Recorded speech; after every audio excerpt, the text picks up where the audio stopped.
Assalamu alaikum, I'm Aisha and you're watching Samar News. Here are today's headlines.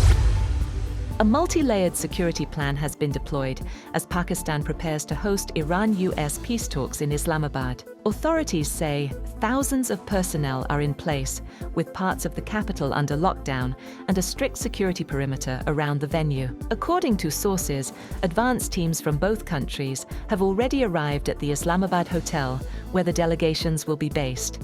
Iranian delegation, led by Parliament Speaker Mohammad Baqir Qalibaf, is expected to arrive soon, while the US delegation, headed by Vice President JD Vance, will arrive in time for the Saturday discussions. The talks are expected to focus on extending the ceasefire and easing tensions, as both sides arrive with key demands ahead of negotiations. Just before leaving for Pakistan, US Vice President JD Vance said he expects positive negotiations with Iran, but also warned that any attempt to play the United States would be met with a firm response. Speaking to reporters, he said, "Washington is open to engagement if Tehran negotiates in good faith, as diplomatic efforts continue under a fragile ceasefire."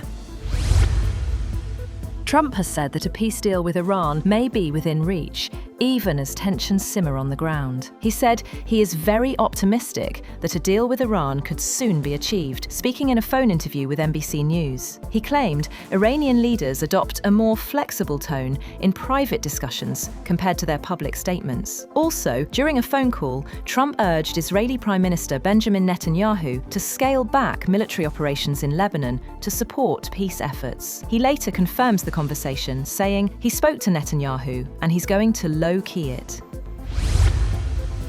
However, President Trump said Iran lacks leverage in negotiations, accusing Tehran of relying on control of the Strait of Hormuz. His remarks come as uncertainty clouds planned talks in Pakistan, with Iran demanding sanctions relief and a ceasefire in Lebanon before negotiations proceed. Washington has warned it is ready to resume military action if talks fail.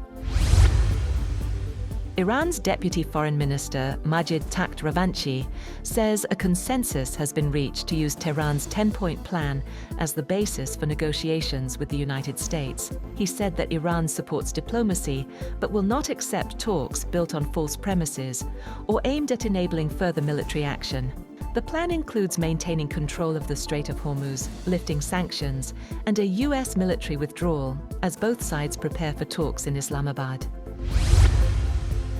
Meanwhile, Iran's Parliament Speaker Mohammad Baqir Qalibaf says key conditions must be met before negotiations can begin. In a post on social media, he called for a ceasefire in Lebanon and the release of Iran's blocked assets as prior commitments. Qalibaf warned that talks should not proceed until these steps are implemented, as disputes continue over ceasefire terms and ongoing hostilities.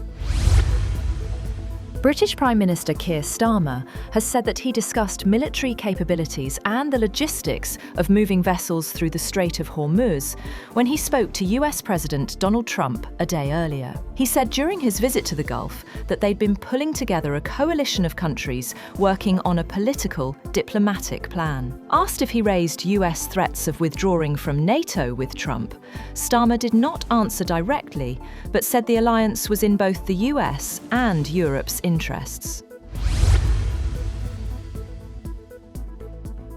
Has announced a 32-hour ceasefire over a 2-day period for Orthodox Easter, and his Ukrainian counterpart, Volodymyr Zelensky, said Kiev would abide by the measure. The ceasefire for Orthodox Easter celebrations on Sunday coincides with a pause in US-led efforts to clinch a settlement to the 4-year-old conflict amid hostilities in Iran and the broader Middle East. The Kremlin said the Easter ceasefire would be in effect from Saturday at 4 p.m. to midnight on Sunday evening. The Kremlin announcement said it proceeded on the basis that the Ukrainian side will follow the example of the Russian Federation.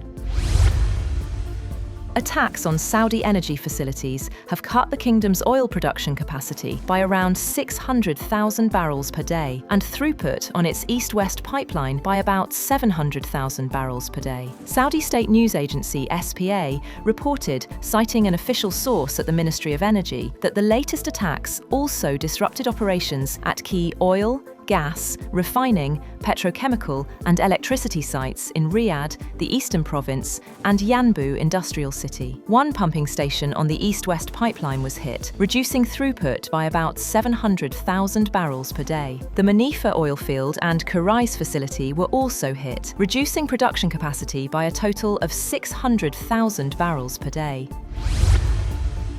And US First Lady Melania Trump has denied that she had any relationship with Jeffrey Epstein and said she was not one of his victims, thrusting the Epstein matter back into the spotlight after her husband had sought to put it behind him. She denied online speculation that the disgraced financier and sex offender had introduced her to Donald Trump, saying she had met her husband at a New York City party in 1998, 2 years before crossing paths with Epstein at another event she attended with Trump. She also urged Congress to hold public hearings for Epstein victims to tell their stories under oath. That's all for now. For more updates, visit www.samar.tv.